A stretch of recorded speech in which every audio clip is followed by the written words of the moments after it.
इन दोस्तों, आपका दोस्त संदीप बागड़ी। दोस्तों, इस सेशन में हम बात करेंगे उन इम्पोर्टेंट क्वेश्चनों की जो राजस्थान ज्योग्राफी के इम्पोर्टेंट क्वेश्चन बना रहा हूँ मैं, जो अभी रीट मेंस का एग्ज़ाम होने वाला है और साथ में सीईटी का जो एग्ज़ाम हो रहा है उसमें मेन इम्पोर्टेंट क्वेश्चन ये देख रहे हैं कि कौन कौन से क्वेश्चन इंपॉर्टेंट है और वो एग्ज़ाम में आ सकते हैं। तो आपको क्या देखना है, आपको भी अपनी तैयारी का आंकलन करना है कि आपके कितने क्वेश्चन सही हो रहे हैं। आपको वीडियो पॉज कर करके देखना है और आप लास्ट में कमेंट बॉक्स में लिख के ज़रूर बताएंगे कि आपके कितने क्वेश्चन सही हो रहे हैं। ठीक है दोस्तों, और ऐसी ही वीडियो से और वीडियो आपको चाहिए तो आप चैनल को सब्सक्राइब कर लें और बेल प्रेस भी कर लें, ताकि जो जैसे भी नई वीडियो अपलोड की जाती है तो आपके पास नोटिफिकेशन आ जाएगा। तो दोस्तों, शुरू कर रहे हैं। जैसे हमारा पहला क्वेश्चन है कि राजस्थान स्थित है। ये दोस्तों आपको नॉर्मल क्वेश्चन लग रहा है, लेकिन ये क्वेश्चन आपको कंफ्यूज कर सकता है। ये क्वेश्चन क्या कह रहा है कि राजस्थान स्थित है। मैंने ऑप्शन इसमें दे रखे हैं कि उत्तर पश्चिम में है, उत्तर पूर्व में है, दक्षिण पश्चिम में है या फिर पश्चिम में है। आप अपने हिसाब से इसका उत्तर सोच सकते हैं कि इसका उत्तर क्या होगा। अब मैं आपको बता देता हूँ कि राजस्थान स्थित है, अगर ऐसा क्वेश्चन आए तो आपको क्या जवाब देना है। देखो दोस्तों, अगर हम बात कर रहे हैं भारत के संदर्भ में, अगर हम बात कर रहे हैं भारत के संदर्भ में कि अगर भारत की लोकेशन के हिसाब से पूछ रहा है कि राजस्थान कौन सी दिशा में है, तो दोस्तों ये जो दिशा है ये हो जाती है उत्तर दिशा, ये दक्षिण दिशा हो गई और ये हो गई आपकी पश्चिम दिशा। और हमारा जो राजस्थान है वो यहाँ पड़ता है, ये हमारा राजस्थान है।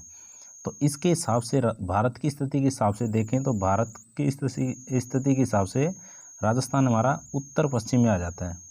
राजस्थान हमारा कौन सी दिशा में हो गया? भारत की स्थिति के हिसाब से तो हो गया हमारा उत्तर पश्चिम में। अब हम बात कर रहे हैं राजस्थान है वो विश्व की दृष्टि से एक अपने ग्लोब के हिसाब से देखा जाए, अक्षांश है देशांतरी विस्तार की दृष्टि देखा जाए, ये हमारी 0 डिग्री है, भूमध्य रेखा है, और ये हमारी है देशांतर रेखा है, जिसे ग्रीनविच रेखा कहते हैं। हमारा जो भारत है वो भारत यहाँ है, इस दिशा में हमारा भारत है। अब भारत यहाँ है तो सीधी सी बात है राजस्थान भी यही है। तो अब इसकी दृष्टि से देखा जाए, अक्षांश या देशांतर की दृष्टि से देखा जाए या विश्व के ग्लोब की दृष्टि से देखा जाए तो राजस्थान की स्थिति क्या हो गई है? ये तो हो गया उत्तर दिशा और ये हो गई पूर्व दिशा। तो उत्तर पूर्व, ये कौन सी दिशा हो गई है? उत्तर पूर्व दिशा हो गई। तो ये हो गया आपका ग्लोबीय स्थिति के हिसाब से या विश्व या अक्षांश या देशांतरी स्थिति के हिसाब से। दोनों तीनों क्वेश्चन आपको ध्यान रखना है। उत्तर पूर्व की दृष्टि से हो जाएगा, ये हो जाएगा अक्षांश या देशांतर की दृष्टि से उत्तर पूर्व हो जाएगा। अब दोस्तों बात कर रहा हूँ दक्षिण पश्चिम। नेक्स्ट हमारा ऑप्शन दक्षिण पश्चिम ऑप्शन है। दक्षिण ऑप्शन देखिए दोस्तों, अगर आपने विश्व का मैप देखा है तो विश्व का मैप में जैसे नॉर्मल आपको बता देता हूँ, एशिया महाद्वीप, आपको महाद्वीप ध्यान रखना है। महाद्वीप कितने? 7 महाद्वीप है।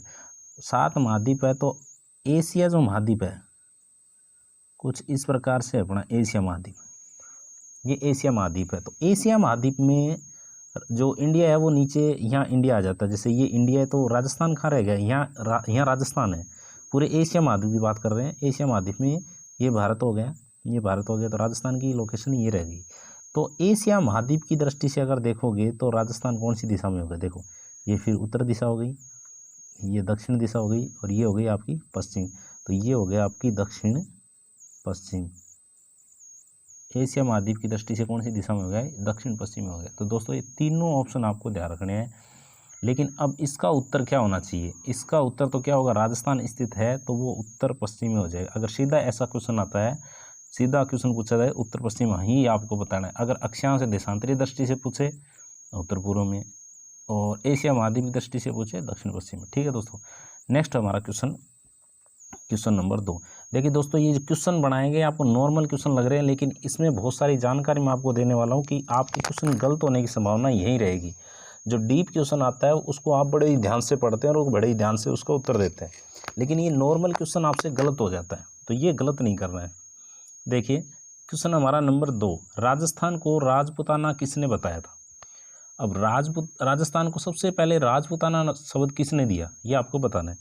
तो option A colonel James Tod ने दिया था, ऑप्शन बी सूर्यमल मिश्र ने दिया, ऑप्शन सी जॉर्ज थॉमस ने दिया, ऑप्शन डी इनमें से कोई नहीं। सही उत्तर आप सोच ले। इसका उत्तर मैं बता देता हूँ आपको क्या होगा।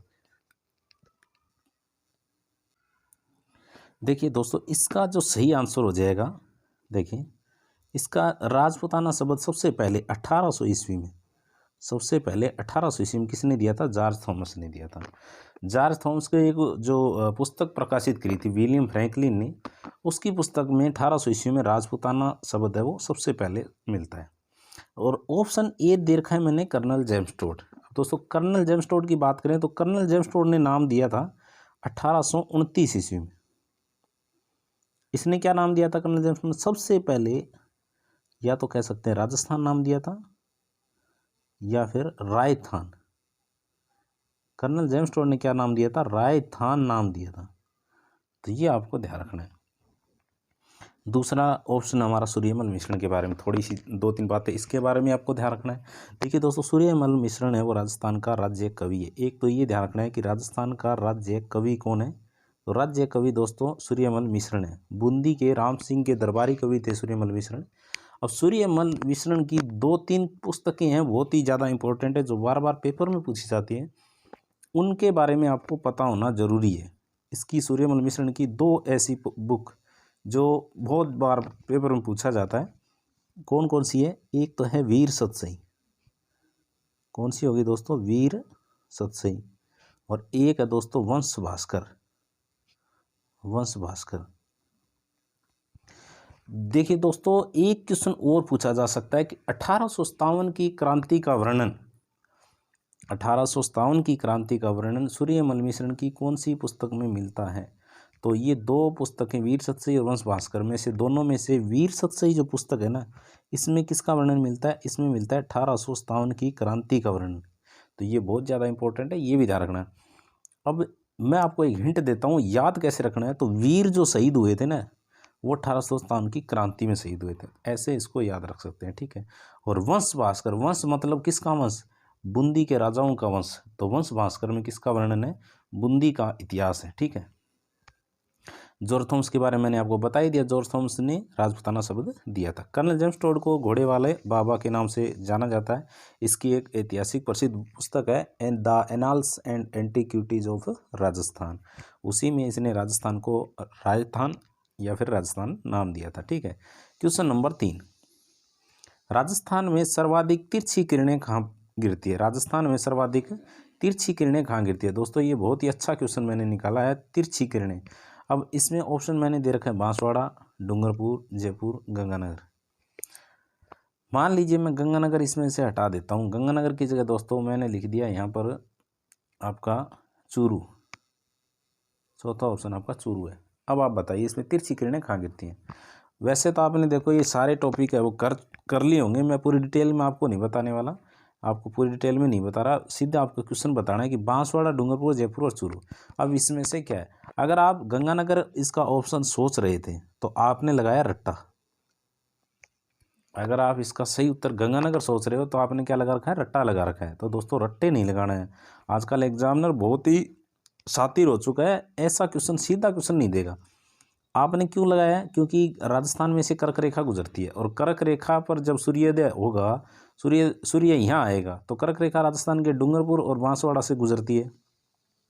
तो जहाँ सूर्य होगा वहाँ तो सीधी किरणें गिरेगी दोस्तों। जहाँ सूर्य है वहाँ तो किरणें क्या गिरेगी? सीधी। तो सीधे किरणें कहाँ गिरती है? सबसे ज़्यादा बांसवाड़ा, फिर डूंगरपुर में।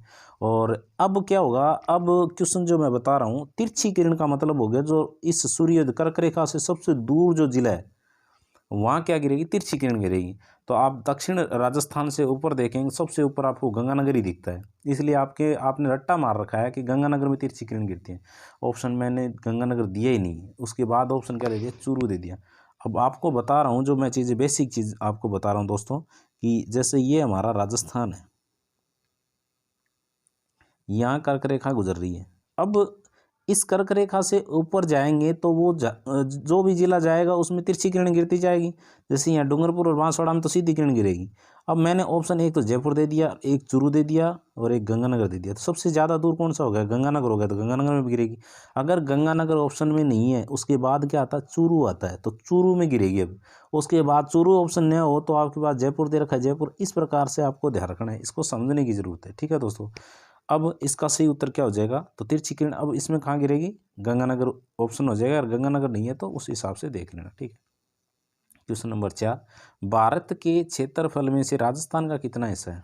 ये देखिए बहुत ही अच्छा क्वेश्चन है कि राजस्थान का क्षेत्रफल और भारत के क्षेत्रफल का कितना % है।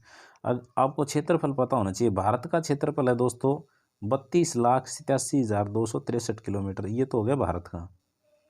और राजस्थान का आपको पता ही होगा 3,42,239 किलोमीटर राजस्थान का क्षेत्रफल, ठीक है। 1,32,139 ये आपका वर्ग मील में है दोस्तों, 1,32,139।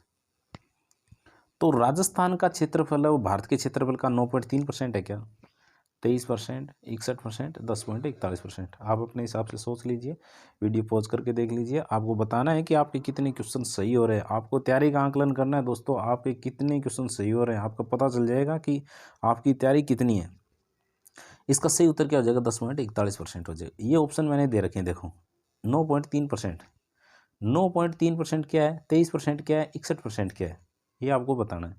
तो दोस्तों 9.3% है वो क्या, राजस्थान में अरावली का प्रसार है। 23% भूभाग पूर्वी मैदानी प्रदेश है।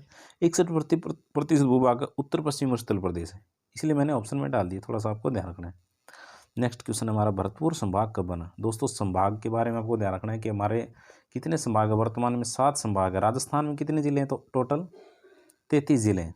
आपको क्या ध्यान रखना है, देखो राजस्थान के जो 33 जिले हैं ना, 33 जिलों के जो एक तो लास्ट जिला आपको ध्यान रखना है प्रतापगढ़। आगे मैंने क्वेश्चन बना रखा है, एक तो प्रतापगढ़ के बारे में आपको पूरी डिटेल पता होनी चाहिए। प्रतापगढ़ कब बना, प्रतापगढ़ किन किन जिलों से मिलकर बना, ये चीज़ें ध्यान पता होनी चाहिए पूरा, ठीक है। अब एक नवीनतम जो संभाग है भरतपुर है, भरतपुर संभाग कब बना, ये मैंने क्वेश्चन ले लिया। 1 नवंबर 1956 को बना, 26 जनवरी 2008 को बना, 26 अगस्त 2009 को बना, या 2005 को बना। इसका सही उत्तर आप बता दीजिए, मैं बता देता हूँ जब तक। 1 नवंबर 1956 को हमारा क्या हुआ था, राजस्थान का एकीकरण पूरा हुआ था। कि राजस्थान के एकीकरण में हमारे कितनी थी, 19 रियासतें थी, 3 ठिकाने थे और 1 केंद्र शासित प्रदेश था। इनको मिलाकर हमने एक कर लिया था। और 1 नवंबर 1956 को जब हमारा राजस्थान का जो एकीकरण कंप्लीट हुआ, उस समय राजस्थान की 25 जिले थे और 26वां जिला हमने किसको बना दिया था, अजमेर को बना दिया था। 27वां जिला फिर दोस्तों धौलपुर बना। फिर 28, 29 और 30 BDR बाना दौसा राजमंद 1991 में बना। दोस्तों ये सारे जो ज़िले आपको ध्यान रखना है, कब ज़िले ये बने थे लास्ट वाले, ये भी आपको ध्यान रखना है। ये वीडियो बना चुका हूँ मैं, आप इसका वीडियो देख लेना पूरी डिटेल के साथ, एक एक चीज़ें आपको बताइए। दूसरा ऑप्शन 26 जनवरी 2008, 26 जनवरी 2008 को हमारा क्या बना था दोस्तों, प्रतापगढ़ जिले का गठन हुआ था। फिर ये ऑप्शन मैंने डाल दिया है। 2005 में हमारा क्या बना था दोस्तों, भरतपुर संभाग बना था। ये हो गया आपका भरतपुर संभाग, ठीक है। नेक्स्ट हमारा देखिए दोस्तों, प्रतापगढ़ किन जिलों से मिलकर बना है, ये बताइए। प्रतापगढ़ किन जिलों से मिलकर बना है, तो ऑप्शन मैंने दे रखा है, उदयपुर, डूंगरपुर, बांसवाड़ा से मिलकर बना है। चित्तौड़गढ़, प्रतापगढ़, बांसवाड़ा से बना है। अच्छा प्रतापगढ़ दे दिया इसमें, उदयपुर, चित्तौड़गढ़, बांसवाड़ा, या उदयपुर, बांसवाड़ा, राजसमंद। आपको इसमें ऑप्शन सोच के बताना है कि प्रतापगढ़ का जो गठन हुआ वो किन किन जिलों से मिलकर हुआ, किन किन जिलों से, 2 3 तहसीलें ली गई थी, उनसे मिलाकर हमने प्रतापगढ़ को बनाया। तो बताइए इसका सही उत्तर क्या हो जाएगा। इसका सही उत्तर हो जाएगा दोस्तों क्या, उदयपुर, चित्तौड़गढ़ और बांसवाड़ा, ठीक है। Next question, question number 7, Rajasthan का सबसे बड़ा जिला निम्न में से है। राजस्थान का सबसे बड़ा जिला निम्न में से कौन सा है, नागौर है, बीकानेर है, बाड़मेर है, जोधपुर है। अब ये क्वेश्चन मैंने क्यों लिया, देखो आपने अगर रट्टा लगा रखा है तो राजस्थान का सबसे बड़ा जिला, ओ हो नाम आते ही आपके तो दिमाग में एक ही है, बोले जैसलमेर। ये तो मुझे आता है, लेकिन जैसलमेर तो ऑप्शन में नहीं है। तो मैं आपको बता दूं कि राजस्थान के सबसे बड़े ज़िले और सबसे छोटे ज़िले में से आपको 4 ज़िले तो आपको याद होने चाहिए।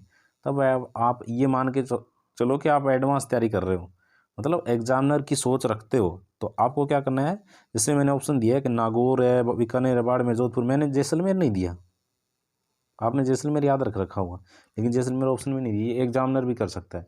तो आपको 4 अगर जिले याद है तो आप कंफ्यूज नहीं हो। इसमें देखिए जैसलमेर सबसे बड़ा क्षेत्रफल में, उसके बाद क्षेत्रफल में दूसरा बड़ा कौन सा है, बीकानेर है जी। उसके बाद कौन सा है, बाड़मेर है जी। उसके बाद कौन सा है, जोधपुर है जी। उसके बाद कौन सा है, नागौर है। अब बताओ कौन सा देगा अगला, जैसलमेर नहीं दिया कोई बात नहीं, अब बीकानेर ऑप्शन है क्या, बीकानेर है, तो इसका सही उत्तर क्या हो जाएगा, बीकानेर हो जाएगा।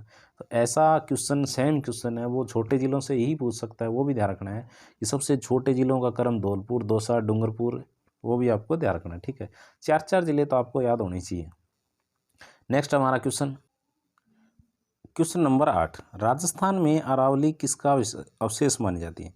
देखिए क्वेश्चन क्या है दोस्तों, राजस्थान में जो अरावली है वो किसका अवशेष मानी जाती है। ये क्वेश्चन मैंने भौतिक प्रदेश से बनाया कि जैसे आगे लिखा भी है कि भौतिक प्रदेश को कितने भागों में बांटा गया, तो सबसे पहले इसका उत्तर दे दीजिए कि 3 नंबर 4 5 2 भौतिक प्रदेश को कितने भागों में बांटा गया है। तो इसका सही उत्तर क्या हो जाएगा, आप सोच लीजिए।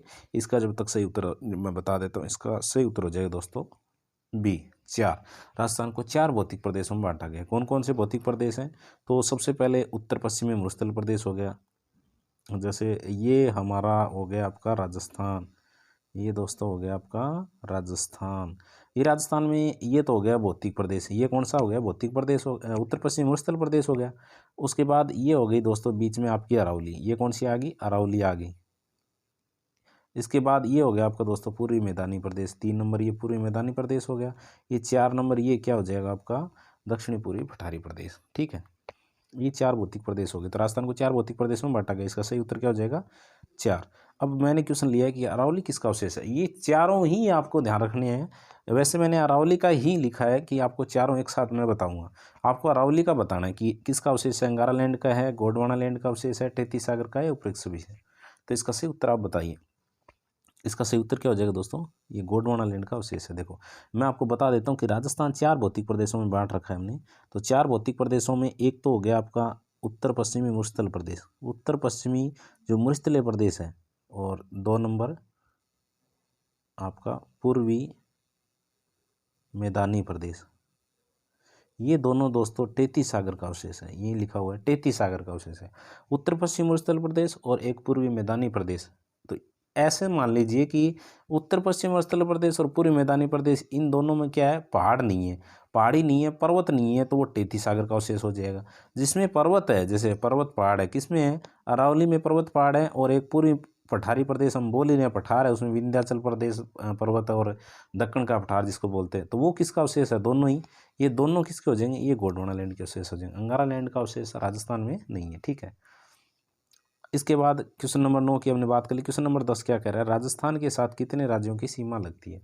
आपने ये तो याद कर लिया कि राजस्थान के साथ मध्य प्रदेश की इतनी सीमा लगती है, ये लगती है। चलो बताइए सबसे ज़्यादा राजस्थान के किसके साथ लगती है। तो राजस्थान की बात करें, राजस्थान की एक तो पूछा जा सकता है अंतर्राष्ट्रीय। अंतर्राष्ट्रीय का मतलब होता है देश, दूसरे देश के साथ, तो वो तो हो गया एक, किसके साथ लगती है, पाकिस्तान के साथ लगती है। अंतर्राष्ट्रीय की बात करेंगे तो पाकिस्तान के साथ लगती है, कितनी लगती है, 1070 किलोमीटर लगती है। उधर पाकिस्तान से 9 जिले लगते हैं और राजस्थान के 4 जिले लगते हैं। और राजस्थान के 4 जिले कौन कौन से हैं, आपको याद रखना है, एक ट्रिक बता रहा हूँ, SBBJ, ये एक बैंक है, श्री गंगानगर, बीकानेर, बाड़मेर और जैसलमेर। SBBJ, तो श्री गंगानगर, बीकानेर, बाड़मेर, जैसलमेर, राजस्थान के 4 जिले पाकिस्तान के साथ लगते हैं। तो अब राजस्थान के कितने राज्यों की सीमा लगती है दोस्तों, तो आपको उत्तर इसमें देख के बताना है। इसका सही उत्तर हो जाएगा 5। राजस्थान के साथ 5 राज्यों की सीमा लगती है, ऊपर पंजाब, हरियाणा, यूपी, MP और गुजरात, ये 5 राज्यों की सीमा लगती है। सबसे ज़्यादा किसकी लगती है, MP की लगती है 1600 किलोमीटर। सबसे कम किसकी लगती है, पंजाब की लगती है 89 किलोमीटर। ये भी आपको ध्यान रखना। क्वेश्चन नंबर 11, जनसंख्या की दृष्टि से सबसे बड़ा संभाग कौन सा है। आपको ये बताना है कि जनसंख्या की दृष्टि से किसकी, क्वेश्चन को बहुत ही अच्छे से पढ़ना है। क्षेत्रफल नहीं पूछ रहा, जनसंख्या की दृष्टि से पूछ रहा है। बीकानेर है क्या, जोधपुर है क्या, जयपुर है क्या, कोटा। देखिए दोस्तों सबसे ज़्यादा जनसंख्या कहाँ होगी, सबसे ज़्यादा जनसंख्या वहीं होगी जहाँ साधु संपन्न सबसे ज़्यादा होंगे, भी रहने की सुविधा अच्छी होगी, पानी की पेयजल की व्यवस्था अच्छी होगी, तो वहाँ सबसे ज़्यादा जनसंख्या निवास करेगी। क्या बीकानेर में है क्या, ना गुरुजी, तातेड़ चाल है, गर्मी पड़े। जोधपुर में ना, जोधपुर में भी गर्मी है, मोटा मोटा दौरा है। जयपुर में, हाँ जयपुर सबसे ज़्यादा जनसंख्या रहती है। जयपुर राजस्थान की राजधानी भी इसलिए, राजधानी है इसलिए ऐसे याद रखना, ठीक है। उसके बाद नेक्स्ट हम बात करेंगे, मत्स्य जनपद की राजधानी थी। क्वेश्चन नंबर 12, मत्स्य जनपद। देखिए दोस्तों प्राचीन समय में जनपदों की हम बात करते हैं कि राजस्थान में जनपद, सीवी जनपद, मत्स्य जनपद, आलो प्रदेश, ये अयोध्या जनपद, ये जनपद हुआ करते थे। तो एक जनपद था मत्स्य जनपद। मत्स्य जनपद की राजधानी कौन सी थी, आमेर थी क्या, कुरुक्षेत्र थी, विराटनगर थी, या ढूंढाड़ थी। तो इसका सही उत्तर क्या हो जाएगा दोस्तों, विराटनगर। मत्स्य जनपद की राजधानी क्या थी, विराटनगर थी। और आमेर, आमेर हम पढ़ते हैं कि इतिहास में पढ़ते हैं कि आमेर में कछवाहा राजवंश का शासन था। कुरुक्षेत्र क्या था, तो कुरुक्षेत्र में दोस्तों, कुरुक्षेत्र एक महाजनपद जनपद हुआ करता था, जिसकी राजधानी हुआ करती थी हस्तिनापुर, जिसमें महाभारत हुआ था। और ढूंढाड़ भी ढूंढ नदी बहने के कारण जयपुर का प्रदेश है ढूंढाड़ प्रदेश। क्वेश्चन नंबर 13, कुंभलगढ़ एवं गोगुंदा के मध्य पठारी भाग को क्या कहा जाता है? ये बहुत ही इंपॉर्टेंट क्वेश्चन है दोस्तों। इस क्वेश्चन को ऐसे बनाना चाहिए था, जैसे मैं इसका उत्तर बता देता हूँ पहले। कुंभलगढ़ और गोगुंदा के मध्य जो बीच का प्रदेश है उसको क्या कहते हैं? पहले आप उसका उत्तर बताइए। ऑप्शन नंबर ए बोमट प्रदेश है, बोराट है, मेवल है, उपरमाल है। इन चारों का उत्तर आपको मैं दूंगा। देखो बताइए इसका सही उत्तर क्या हो जाएगा? तो दोस्तों इसका सही उत्तर हो जाएगा बोराट। ये दो नाम एक जैसे बोमट और बोराट, तो इसका कन्फ्यूजिंग दूर आपको मैं कर देता हूँ। देखिए राजस्थान आप देखते हैं तो जैसे मान लीजिए ये आपका कुंभलगढ़, क्या हो जाएगा? ये कुंभलगढ़ हो जाएगा। कुंभलगढ़ से अगर आप नीचे आएंगे तो यहाँ पड़ता है आपका गोगुंदा। ये क्या है आपको दोस्तों? गोगुंदा, ठीक है। गोगुंदा से आप नीचे आएंगे तो ये पड़ गया दोस्तों उदयपुर।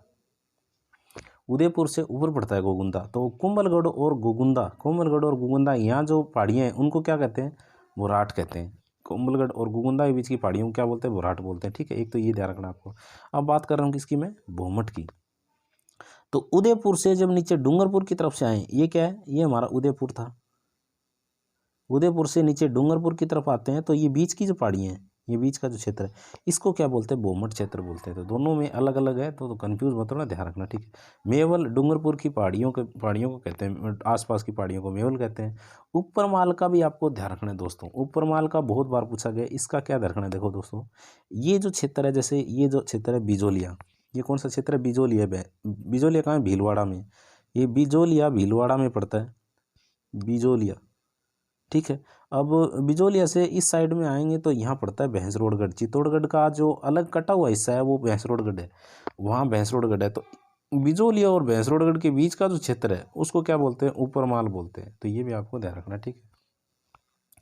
क्वेश्चन नंबर 14, कांठल का मैदान स्थित है। देखो कांठल का मैदान कहाँ है? उदयपुर में, प्रतापगढ़ में, जयपुर में, धौलपुर में।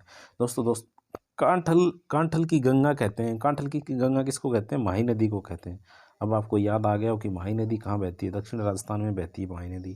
तो माही नदी जयपुर में बहती है क्या? नहीं। धौलपुर में बहती है? नहीं। तो दो ऑप्शन कट गए, बचा क्या? उदयपुर और प्रतापगढ़। तो कांठल का मैदान किसको बोलते हैं? वैसे तो उदयपुर में भी है, लेकिन सबसे ज़्यादा किसको में? प्रतापगढ़ में। तो कांठल का प्रतापगढ़ में मुझे।